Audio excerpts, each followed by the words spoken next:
ప్రొద్దుటూరు పట్టణ ప్రజలారా, మన ఊరి ఎమ్మెల్యే వరదరాజిరెడ్డి గారి యొక్క నిజాయితీ ఏ పాటిదో ఒక్కసారి గమనించమని కోరుతా ఉన్నా.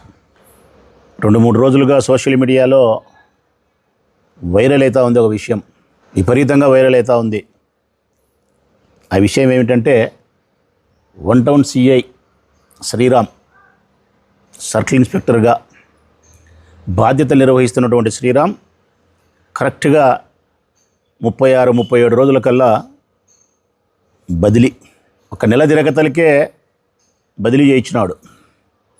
ఈయనకంటే ముందు ఆ స్టేషన్లో తిమ్మారెడ్డి అనే ఒక సిఐ ఉన్నాడు, తిమ్మారెడ్డి గారు. ఆయన్ను బదిలీ చేసినాడు. ఆయన్ను బదిలీ చేసేదానికి కారణం ఏమంటే, తిమ్మారెడ్డి అనే ఒక సిఐ గారు చట్టాన్ని తన చేతుల్లోకి తీసుకున్నాడని చెప్పి ఆయన్ను ట్రాన్స్ఫర్ చేయించినాడు. పెద్దగా మాట్లాడినాడు. అప్పుడు ప్రొద్దుటూరు పట్టణ ప్రజలను ఉద్దేశించి ప్రెస్ ముందుకు వచ్చి చాలా అన్నా హజారేలాగా మాట్లాడినాడు, భారతీయులాగా మాట్లాడినాడు, చాలా శుద్ధపూస మాటలని చెప్పినాడు. ఆయన జనరల్గా ఆయనకు అలవాటే అది, చాలా శుద్ధపూస మాటలు చెప్పేది, నీతిపరమైన మాటలు చెప్పేది. ఏమైనా మాట్లాడితే సోల్జర్స్ అంటాడు, మిలిటరీ అంటాడు, హిమాలయ పర్వతాలు అంటాడు. మళ్ళీ పొద్దుటూరుకు వచ్చి సబ్ రిజిస్టర్ ఆఫీసులో పోయి వెంకటేశ్వర స్వామి పటం పెట్టి ప్రమాణం చేయని, లంచం తీసుకోవద్దని చెప్తాడు. గవర్నమెంట్ హాస్పిటల్లో పోయి లంచం తీసుకోవద్దని ఉద్యోగస్తులు ప్రమాణం చేయంటాడు. తిమ్మారెడ్డి బదిలీ అయిన తర్వాత మళ్ళీ ఈయన ముఖ్యమంత్రి గారిని కలిసి ప్రొద్దుటూరులో ఉండే పోలీసు వాళ్ళు అందరూ లంచగొండులు, అంతా అవినీతి పరులే, వీళ్ళందరినీ మార్చండి అని చెప్పి మాట్లాడినాడు. అసెంబ్లీలో పోయి మాట్లాడినాడు. మళ్ళా ఈ పెద్ద మనిషి, ప్రొద్దుటూరులో ఉండే పోలీసు వాళ్ళంతా తప్పుడు మనుషులు, అధికారులు, లంచగొండులు, డిఎస్పీ చాలా బాధ్యతారాహిత్యంగా నిర్లక్ష్యంగా ఉంది, వీళ్ళందరినీ మార్చాలని చెప్పి అసెంబ్లీలో మాట్లాడినాడు. డిఐజీ ప్రవీణ్ కుమార్ గారిని కూడా టార్గెట్ చేసి మాట్లాడినాడు ఈ బంగారంగడి వ్యాపారస్తుని విషయంలో. ఇవన్నీ జరిగిన తర్వాత సరేలేబ్బా, మన అధికార పార్టీ మన ఎమ్మెల్యే కదా బాధపడుతున్నాడని చెప్పి అందరినీ మార్చేసినారు. ప్రొద్దుటూరులో 3 సీఏలు ఒకటేసారి మార్చినారు. ఆ మార్చిన క్రమంలో 2 టౌన్కు విశ్వనాథ్ అనుకుంటా, 3 టౌన్కు రామాంజనేయుడు అనే ఒక ఆయన, 1 టౌన్కు శ్రీరామ్, ముగ్గురిని ఒకటేసారి వేసినారు.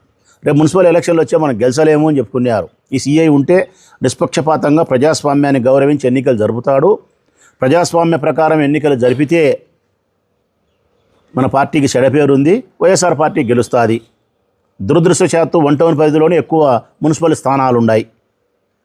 ఇవన్నీ చెప్పుకుంటే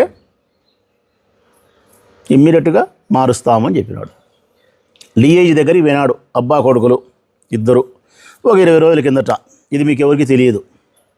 ఎప్పుడైతే జార్జి క్లబ్ మీద దాడు చేసి పోలీసు వాళ్ళు మూత వేయించినారో అప్పుడు వరదరాడి కుమారుని కొండారెడ్డికి అర్థమైంది, పోలీసు వాళ్ళు నిజాయితీగా నిష్పక్షపాతంగా పనిచేస్తున్నారు, మా నాయన మాట్లాడిన మాటల వల్ల అని చెప్పి కాళ్ళ బేరానికి అబ్బా కొడుకులు కలిసి 20 రోజుల కిందట డిఐజీని కలిసినారు. నేను చెప్పేది అబద్ధమైతే వాళ్ళు స్టేట్మెంట్ ఇమ్మను, పోలీసు కలిసలేదేమో. కాళ్ళబేరానికి అసెంబ్లీలో మాత్రం బీరాలు వీకినాడు. 20 రోజుల తర్వాత కాళ్ళబేరానికి పోయి చెప్పుకున్నాడు. ఏమని? 1 టౌన్లో ఉండే సిఐ శ్రీరామును మార్చండి స్వామి, మేము ఇబ్బంది పడతాం, రేపు ఎలక్షన్లో గెలిచలేం, మా బ్రాంతి షాపులు తెల్లవారుదలు అమ్ముకోలేం, మా క్రికెట్ బుక్కీలు వ్యాపారం చేసుకోలేరు, మా మంగతాయి ఆడిపించుకునే వాళ్ళు చేసుకోలేరు, ఇవన్నీ మా వాళ్ళకి కష్టమవుతుంది, మా ఆదాయాలు దెబ్బతింటాయని చెప్పి మొరపెట్టుకుంటే చూద్దాంలే అని చెప్పినాడు ఆయన. ఈయన చూద్దాంలే అని చెప్పినాడని చెప్పి మళ్ళీ లోకేష్ దగ్గరికి పోయి మొరపెట్టుకొని, నేను శ్రీరామ్ మంచి ఆఫీసర్ అని చెప్పి ప్రశంసించినా కదా నిజాయితీగా, అది చూపించుకొని వైఎస్ఆర్ పార్టీకి సంబంధించిన మాజీ ఎమ్మెల్యే ప్రశంసిస్తున్నాడంటే ఇతను మనవాడా కాదా అని చూపించుకొని మార్చండి అన్నారు. అంటే ఏమి సంకేతం ఇస్తున్నావు ప్రజలకు ఎమ్మెల్యే గారు? ఏమి సందేశం ఇస్తున్నావు? 6 బ్రాందీ షాపులకు ఒక బారుకు సంబంధించినటువంటి లంచం 2,30,000 రూపాయలు ప్రతి నెల సిఐకి ఇచ్చేటప్పుడు తీసుకొని పోతే తిరస్కరించినందుక, నిష్పక్షపాతంగా నిజాయితీగా పనిచేసినందుక? మరి ఇంక నిష్పక్షపాతంగా నిజాయితీగా లంచం తీసుకోకుండా సమాజ శ్రేయస్సు కోసం పనిచేసే ట్రాన్స్ఫర్ చేయించేటప్పుడు మరి ఇంక సబ్ రిజిస్టర్ ఆఫీసులో పోయి ఎందుకు ప్రమాణం చేయమన్నావు? లంచం తీసుకోకుండా, నువ్వు లంచమే తీసుకోకుండా ఉద్యోగం చేయని ప్రమాణం చేయించిన మాటే నిజం కదా, మరొకప్పుడు ఇతను లంచం తీసుకోలే కదా. హిమాలయ పర్వతాల్లో ఉండి గస్తీ కాస్తున్నారు దేశానికి అని చెప్పి నువ్వు చెప్పినప్పుడు ఈడ పొద్దుటూరులో గస్తీ కాస్తున్నాడు కదా, మరి ఇతను ఎందుకు ట్రాన్స్ఫర్ చేయించినావు? దానికి ఒకటే కారణం, ఏ ఆఫీసర్ అయినా ఇక్కడికి వచ్చిన వాడు మీ అధికారానికి తల ఒగ్గి పని చేయాలా, మీరు చెప్పినట్టు డూడు బసవన్నని తల ఊపాలా, మీ అసాంఘిక కార్యకలాపాలకు, మీ మనుషుల యొక్క అసాంఘిక కార్యకలాపాలకు ఉపయోగపడాలా, మీ ఆదాయ వనరులకు ఏ పోలీస్ ఆఫీసర్ అయినా ఉపయోగపడాలా. తిమ్మారెడ్డిని ట్రాన్స్ఫర్ చేసినది చట్టాన్ని తన చేతిలోకి తీసుకున్నాడని చేసినావు. శ్రీరామును బదిలీ చేసినది చట్టాన్ని తెచ్చి నీ కాళ్ళకాడ పెట్టలేదని ట్రాన్స్ఫర్ చేసినావు. నేను పోలీస్ అధికారులు కూడా విజ్ఞప్తి చేస్తూ ఉన్నబ్బా, మీ అందరికీ మాకు తెలిసిన పౌరులు అనుకునే విధానం ప్రకారం వినయపూర్వకంగానే విజ్ఞప్తి చేస్తానా స్వామి మీకు. మీరేం బాధపడాల్సిన అవసరం లే. ఏ పోలీస్ అధికారైనా కానీ అధికారానికి తల ఒగ్గి పనిచేస్తే, అధికార పార్టీ ఎమ్మెల్యేలకు తల ఒగ్గి పనిచేస్తే చట్టవిరుద్ధంగా మీరు గుమస్తా అవుతారు, పోలీస్ గారు. అదే అధికారానికి తల ఒగ్గకుండా చట్టానికి తల ఒగ్గి నిజాయితీగా పనిచేస్తే వాడు పోలీస్ అవుతాడు.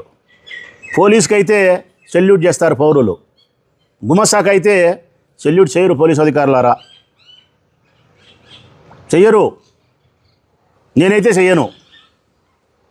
నేను పోలీస్కి అయితే మాత్రం సెల్యూట్, చాలా గౌరవిస్తా. నిజాయితీగా పనిచేసే ఏసీఐని నేను ట్రాన్స్ఫర్ చేయలే. ఒక పోలీసుని ట్రాన్స్ఫర్ చేస్తావు, నిజాయితీ కలిగిన పోలీస్ ఆఫీసర్ను, ఏమవుతుందబ్బా నాకు తెలియక అడుగుతా. ఈ ఊరి నుంచి ట్రాన్స్ఫర్ చేసినటువంటి శ్రీరామ్ అనే ఒక పోలీస్ అధికారిని నువ్వు ట్రాన్స్ఫర్ చేపిస్తే వేరే ఊరికి పోతే ఆ సీఐ ఏమన్నా, ఆ పోలీస్ ఏమన్నా పోస్ట్మ్యాన్ అవుతాడా? పోస్ట్మ్యాన్ కాడు. నిజాయితీ కలిగిన పోలీస్ ఆఫీసర్ ఈ ఊర్లో కాదని వేరే ఊరికి పోయినా వాడు పోలీసే ఆడ కూడా. యా స్టేషన్లో నుంచి బదిలీ అయినా ఆ ఊర్లో అతనికి నీరాజనాలే పలుకుతారు, గౌరవిస్తారు. నేను అడిగే ప్రశ్న ఒకటే ఆయన్ను, నీవు లంచం తీసుకోకూడదని చెప్పి కంప్లైంట్ చేసినప్పుడు, లంచం తీసుకోకుండా ప్రభుత్వ ఉద్యోగి పని చేయాలని చెప్పి నువ్వు పటాల మీద ప్రమాణం చేయించినప్పుడు ఈ అధికారి లంచం తీసుకోకుండా పని చేయొచ్చు అంటే ఎందుకు ట్రాన్స్ఫర్ చేయించినావు? ఈ పోలీస్ అధికారి శ్రీరామ్ అనే వ్యక్తి నిజాయితీగా ప్రజల కోసం పనిచేస్తూ ఉంటే ఎందుకు నువ్వు 30 రోజుల్లో ట్రాన్స్ఫర్ చేసినావు? కారణం ఏంది? ఇది సోషల్ మీడియాలో నేను అడిగే ప్రశ్న కాదు, ఈ ప్రొద్దుటూరు పట్టణానికి సంబంధించిన పౌరులు ప్రశ్నిస్తున్నారు. సిఐ శ్రీరామ్ బదిలీ వెనక ఆంతర్యమేమి, ఎందుకు చేసినావని అడుగుతున్నారు. సోషల్ మీడియాలో వైరల్ అవుతుంది ఈ విషయం. రోజున సిగ్గు రోషం ఉండాలి కదా మనకు. రేపు మా పొద్దున మా ప్రభుత్వం వస్తుంది 29లో. శ్రీరామ్ కానీ శ్రీరామ్ లాంటి గారి సిఐలు కానీ ప్రొద్దుటూరు తెచ్చి పెడతాం మేము. కారణం, సమాజంలో చెడు రుగ్మతలు పోవాలా, ఈ అసాంఘికమైన కార్యకలాపాలు బంద్ కావాలా, మర్యాదస్తులకు పోలీస్ స్టేషన్లు ఒక రక్షణ కలిగించే ఆలయాలాగా కనిపించాలా, మర్యాదస్తులకు పోలీస్ స్టేషన్లో భద్రత ఏర్పడాలా, అసాంఘిక శక్తులకు వెన్నులో వణుకు పుట్టాలా. ఇట్లాంటి ఎమ్మెల్యేలు సమాజంలో, వరదరాజులు లాంటి ఎమ్మెల్యేలు సమాజంలో ఉన్నంతకాలం, ఆయన కుమారులు లాంటి కొండాడేలు లాంటి వ్యక్తులు రాజకీయాల్లో కొనసాగినంత కాలం సమాజం సర్వనాశనం అవుతుంది. సిఐ శ్రీరామును అకారణంగా, ఆకస్మికంగా 30 దినాల్లో బదిలీ చేసినందుకు మేమైతే ఈ ప్రొద్దుటూరు పట్టణ ప్రజలతో కలిసి విచారాన్ని వ్యక్తం చేస్తున్నాం. ఈ ప్రభుత్వ నిర్ణయం కరెక్ట్ కాదు. వరదరాజరెడ్డి గారి యొక్క పంత 100కు 100% కరెక్ట్ కాదు. ఈ వివాహాది శుభకార్యములకు, పుట్టిన రోజులకు, మీటింగులకు అత్యాధునిక సదుపాయాలతో ప్రొద్దుటూరు వాసవి సర్కిల్ వద్ద నుంచి అతి సమీపాన మీకు అందుబాటు ధరలలో happy banquet AC function hall మీకు స్వాగతం పలుకుతుంది. మా ఫంక్షన్ హాల్ నందు వంట సామాగ్రి మరియు విశాలమైన కార్ పార్కింగ్, అతి తక్కువ మెయింటెనెన్స్ ఖర్చుతో ఏ ఫంక్షన్ అయినా మా happy banquet AC function hall నందు జరుపుకొని ఆనందాన్ని పొందండి. బుకింగ్ కొరకు సంప్రదించండి. మా సెల్ నంబర్ 9100600238 7799 000211.